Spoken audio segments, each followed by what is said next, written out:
তো হ্যালো বন্ধুগণ, আপনাদের জন্য একটা ভিডিও নিয়ে চলে এসেছি। তো কদিন ধরে এই চলছে সব ভোটার ভেরিফিকেশনের সমস্যা, ভোটার ভেরিফিকেশন পশ্চিমবঙ্গ লাগু হবে এটা নিয়ে আপনারা খুব মনে চিন্তিত আছেন। তো আপনাদের কাছে কিছু গুরুত্বপূর্ণ আপডেট তুলে ধরা হবে। তো সামনে 26-এ আমাদের বিধানসভা ভোট আছে পশ্চিমবাংলায়। তো এটা নিয়ে কি বলা হবে বা কি ভেরিফিকেশন হবে বা আগেও কি কাজটা লাগু হবে সেটা নিয়ে কিছু আপডেট আপনাদের তুলে ধরবো। তো আমাদের মমতা বন্দ্যোপাধ্যায় কী বলেছে সেটা নিয়ে আপনাদের ভিডিও একটা দেখাচ্ছি।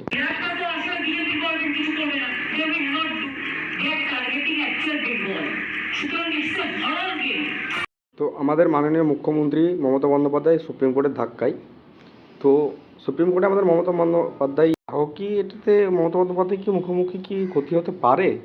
কারণ সামনে আমাদের 2026-এ ইলেকশন আছে।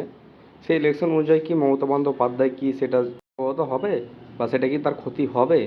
সেটা নিয়ে মমতা বন্দ্যোপাধ্যায় একটাই কথা বলেছে, দেশে আমাদের পশ্চিমবঙ্গ টার্গেট করেছে, বিহার কোনো টার্গেট না, কারণ আমাদের পশ্চিমবঙ্গ মেন টার্গেট। তো সেটা নিয়ে মমতা বন্দ্যোপাধ্যায় একটা কথা বলেছে, সেটা আপনাদের প্রেস কনফারেন্সে আপনাকে শোনাচ্ছি।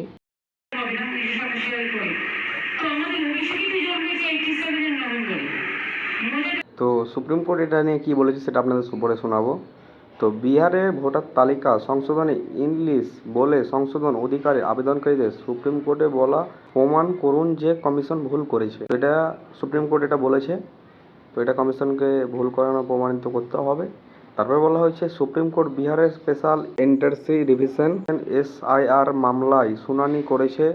আবেদনকারী ভোটার তালিকায় সংশোধন প্রক্রিয়া বিশেষ করে আধার কার্ড স্বীকৃতি না দেওয়া এবং ঘরে ঘরে যাচাই না করার উপরে প্রশ্ন তুলেছে। তো এটা আমাদের সুপ্রিম কোর্টে এটা প্রশ্ন তুলেছে, স্বীকৃতি আধার কার্ড না দেওয়া। তো তারপরে আপনাদের কী বলেছে সেটা শোনাবো। তো আপনারা উপর দিকে স্ক্রল ডাউন করবেন, তো নিচে আরও প্রশ্ন আছে সেটা আপনাদের পরে শোনাবো। তো সুপ্রিম কোর্ট বলেছে বিহারে চলমান বিষয়ে নিরবর সংশোধন SIR নিয়ে আজ বৃহস্পতিবার 10 জুলাই 2025-এ সুপ্রিম কোর্ট শুনানি শুরু হয়েছে। শুনানি চালকে নির্বাচন কমিশনের আইনজীবী আদালতকে জানান যে এখন পর্যন্ত তিনি সমস্ত আবেদন কপি পায়নি, তাই স্পষ্টভাবে পক্ষ উপস্থাপন করে কঠিন হয়ে উঠেছে। তো আপনাদের যে মানে কমিশনের যে আইনজীবী সে এখনও কিন্তু কোনো কপি স্পষ্টভাবে কিন্তু দেয়নি, তাই উপস্থিত কঠিন হয়ে উঠেছে। সেই জন্য আমাদের ভেরিফিকেশনটা কিন্তু নাও হতে পারে পশ্চিমবঙ্গতে, কারণ সামনে আমাদের বিধানসভা ভোট আছে। তো তারপরে কি বলা হয়েছে আপনাদের শোনাবো। আবেদনকারীর পক্ষে উপস্থিত যেহেতু আইনজীবী গোপাল শঙ্কর নারায়ণের বলে আইনে ভোটার তালিকা সংশোধন বিধান রয়েছে এবং এই প্রক্রিয়াটি সংক্ষিপ্ত আকারে অথবা পূর্ণতা তালিকা নতুন করে প্রস্তুত করে যেতে পারে। নির্বাচন কমিশনকে প্রশ্ন করে তিনি বলেন এখন তারা একটি নতুন শব্দ তৈরি করেছে। বিদেশে নিরবর সংশোধন কমিশন বলেছেন যে এটি 2003 সালে করা হয়েছিল, কিন্তু তখন ভোটার সংখ্যা খুব কম ছিল। এখন বিহারে 7 কোটিরও বেশি ভোটার রয়েছে এবং পুনরায় প্রক্রিয়াটি খুব দ্রুত সম্পূর্ণ করা হচ্ছে। তারপর বলা হয়েছে তিনি বলেছেন নির্বাচন কমিশন এই অধিকার আছে, তবে প্রক্রিয়াটি আইনীতি স্বচ্ছ এবং বাস্তবসম্মত হওয়া উচিত, বিশেষ করে যখন কোটি কোটি ভোটার তালিকা অন্তর্ভুক্ত থাকে। তিনি আরও বলেন এখন যখন 7 কোটিরও বেশি ভোটার তালিকা আছেন তখন এত বড় প্রক্রিয়া দূরত্ব এবং তাড়াহুড়া করে সম্পূর্ণ করা হচ্ছে, যা উদ্বেগের বিষয়। তো এখানে বিহারে 7 কোটি ভোট আছে, সেই জন্য এই প্রক্রিয়াটি চালু করা হয়েছে, বা 2003-এর পরে অনেকগুলো ভোটার অ্যাড হয়েছে, সেই জন্য এই কমিশন এই সিদ্ধান্তটা নিয়েছে। তো এটা আমাদের মাননীয় মুখ্যমন্ত্রী বলেছেন মমতা বন্দ্যোপাধ্যায় কি এটা বিহারের জন্য না, এটা আমাদের বেঙ্গলের জন্য বা আমাদের পশ্চিমবাংলার জন্য কিন্তু লাগু করেছে, কিন্তু এটা বিহারের থ্রুতে আমাদের উপরে চাপাবে। তো তারপর বলা হয়েছে আবেদনকারী আইনজীবী এই প্রশ্নগুলি উত্থাপন করেছেন। তারপর বলা হয়েছে আবেদনকারী আইনজীবী সুপ্রিম কোর্টে এই প্রশ্নের উত্থাপন করেছেন যে নির্বাচন কমিশন ভোটার তালিকায় নাম অনভুক্তর জন্য 11টি নথি গ্রহণ করেছে, কিন্তু আধার কার্ড এবং ভোটার আইডি মতো গুরুত্বপূর্ণ পরিচয়পত্রগুলি স্বীকৃতি তো পাচ্ছে না। ততদিন আমরা যাবতীয় কাজে আধার বা ভোটার কার্ড ব্যবহার করতাম, কিন্তু সেগুলো কিন্তু আর এটা মানছে না।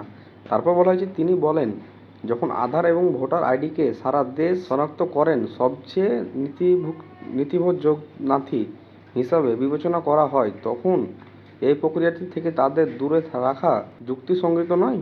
এর ফলে পুনরায় ব্যবহারটি স্বেচ্ছাচারী এবং বৈষম্যমূলক দেখায়।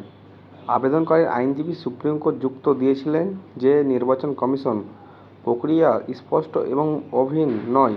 তিনি বলেন যে কমিশন বলে যদি কোনো ব্যক্তি 2003 সালে ভোটার তালিকায় অন্তর্ভুক্ত হন তাহলে তাকে পিতামাতার নাতি বা নাগরিকত্ব প্রমাণ প্রদানের প্রয়োজন নেই। তবে যদি কোনো ব্যক্তি সেই তালিকায় না থাকে তাহলে তাকে নাগরিকত্ব প্রমাণের জন্য নথি জমা দিতে হবে। মানে 2003 সালের আগে যারা ভোটার লিস্টে নাম উঠেছে তাদেরকে কোনো নাগরিকত্ব প্রমাণ দিতে হবে না, আর 2003 সালে যাদের ভোটার লিস্টে নাম উঠেছে তাদেরকে নাগরিকত্ব প্রমাণ দিতে হবে, তাই এখানে স্পষ্ট জানাচ্ছে কমিশন। তো এটা আপনাদের বিহারের জন্য, এটা আমাদের এখনও লাগু হয়নি।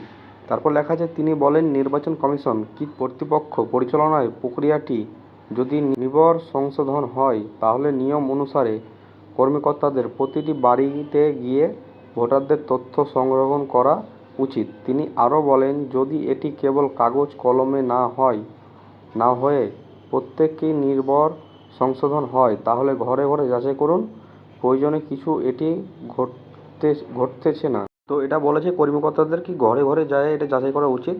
তারপরে শুনানির সময় বিচারপতি ধুলিয়া এর বড় কথা বলেন। শুনানির সময় বিচারপতি ধুলিয়া বলেন যে যদি 2003 সালে এসআইআর করা হয়ে থাকে এবং এখন কমিশনের কাছে তথ্য থাকে তাহলে তথ্য সংগ্রহের জন্য ঘরে ঘরে যাওয়া প্রয়োজন নাও হতে পারে, এই যুক্ত কমিশন দিতে পারে। তো এটা বলা হয়েছে। তারপরে বলেছে এর আপত্তি জানিয়ে আবেদনকারী আইনজীবী বলেন যদি কোনো ব্যক্তি গত 10 বছর ধরে ভোটার হন তাহলে কেন তাকে আবার তার নাগরিকত্ব বা পরিচয় প্রমাণ করতে হবে। অনেকেই অভিবাসী, তারা এখন বিহারে উপস্থিত নেই, তাহলে তাদের অধিকার কি হবে। তো এটা বলা হয়েছে। তারপর বলেন বিচারপতি ধুলিয়া আরও বলেন নির্বাচন কমিশন যা করেছেন তার সাংবিধানিক কর্তব্য। প্রশ্ন হলো ভোটার তালিকা সংশোধনের জন্য আইনে কোনো সময়সীমা নির্ধারণ করা হয়েছে কি না এর উপরে আইনজীবী স্পষ্ট করে বললেন যে তারপরে বলা হয়েছে আমরা নিশ্চয়ই কমিশনের ক্ষমতা চ্যালেঞ্জ করছি না, তবে আমরা এই পদক্ষেপ এবং প্রক্রিয়ায় বিরোধিতা করছি। আমরা চাই এই কাজটি স্বচ্ছ এবং নিয়ম অনুসারে হোক। তারপর বলা হচ্ছে শুনানির সময় বিচারপতি জয়মাল্লা বাগচি কি বলেছেন। বিচারপতি জয়মাল্লা বাগচি শুনানির সময় স্পষ্ট করে বললেন যে বিশেষ সংশোধনের বিধান 1950 সালে জনপ্রিয় নিবন্ধন আইনে 21(3) ধারা রয়েছেন। তিনি বললেন ধারা 21(3) এর অধীনে বিশেষ সংশোধন অনুমতি এবং আইন স্পষ্টভাবে লেখা আছে যে তারপর আরেকটু শোনাবো আপনাদের। নির্বাচন কমিশন এই প্রক্রিয়াটি কিভাবে সম্পাদন করা হবে তা নির্ধারণ করার অধিকার রয়েছে। তারপরে বলা হয়েছে আবেদনকারীর আইনজীবী গুরুতর আপত্তি উত্থাপন করেছেন। সুপ্রিম কোর্ট শুনানির সময় আবেদনকারীর আইনজীবী গুরুতর আপত্তি উত্থাপন করলেন। তিনি বললেন আগে ভোটার তালিকায় আধার কার্ডকে একটি পরিচয়পত্র হিসাবে বিবেচনা করা হতো, কিন্তু এখন এটি বাদ দেওয়া হচ্ছে। এটি সম্পূর্ণ বিবেচনাচারী সিদ্ধান্ত। তিনি ভোটার সংখ্যা নিয়ে উদ্বেগ প্রকাশ বললে বিহারে বর্তমানে প্রায় 7.5 কোটি ভোটার রয়েছেন, কিন্তু এখন এই প্রক্রিয়ার মাধ্যমে ব্যাপকভাবে মানুষের নাম বাদ দেওয়ার চেষ্টা করা হচ্ছে। এই সরাসরি প্রভাব গণতন্ত্রের মৌলিক অধিকারের উপরে পড়তে পারে। তারপর এখানে বলা হচ্ছে আদালত কেন আইনজীবীকে বিষয়টি নিয়ে কথা বলতে বলে। মামলার শুনানির এক পর্যায়ে পরিবেশে উত্তেজনা উঠে আবেদনকারীর আইনজীবী বলেন নির্বাচন কমিশন এখন তাদের জারি করা ভোটার আইডি কার্ডকেও স্বীকৃতি দিচ্ছে না। এর পুরো প্রক্রিয়াটি বিবেচ্যরী এবং অবাস্তব হয়ে উঠেছে। তারপরে বলা হয়েছে এই বিষয়ে আদালত আইনজীবীকে সংক্ষিপ্ত ব্যাখ্যাটি রাখতে বলেন যে বিচারপতি এস বোপন্না এবং বিচারপতি ধুলিয়া বেঞ্চ বাধা দিলে বিচারপতি ধুলিয়া মন্তব্য আমরা মহাসারিকে হাঁটিয়েছি, আপনারা রাস্তায় নামবেন না বিষয়টি নিয়ে কথা বলুন। তারপর বলেছেন আবেদনকারীর আইনজীবী যুক্ত স্পষ্ট করে বিচারপতি জয়মাল্লিয়া বাগচি বলেন আপনার মূল আপত্তি মনে হচ্ছে কেন নির্বাচন কমিশন আধার কার্ড এবং ভোটার আইডিকে পরিচয়পত্র হিসাবে গ্রহণ করছেন না। তারপর এখানে বলা হয়েছে নির্বাচন কমিশন আইনজীবী রাকেশ দ্বিবেদীকে কি বলেছেন। নির্বাচন কমিশনের আইনজীবী রাকেশ দ্বিবেদীকে বলেন শুধুমাত্র ভারতের নাগরিকদের ভোটার দেওয়া অধিকার রয়েছে। আধার কার্ড নাগরিকত্ব প্রমাণ নয়, তাই এটি গ্রহণ করা হয়নি। এ বিষয়ে বিচারপতি ধুলিয়া বাক্যাক্তভাবে বললেন, আপনার এই প্রক্রিয়াটি আরও আগে শুরু করা উচিত ছিল।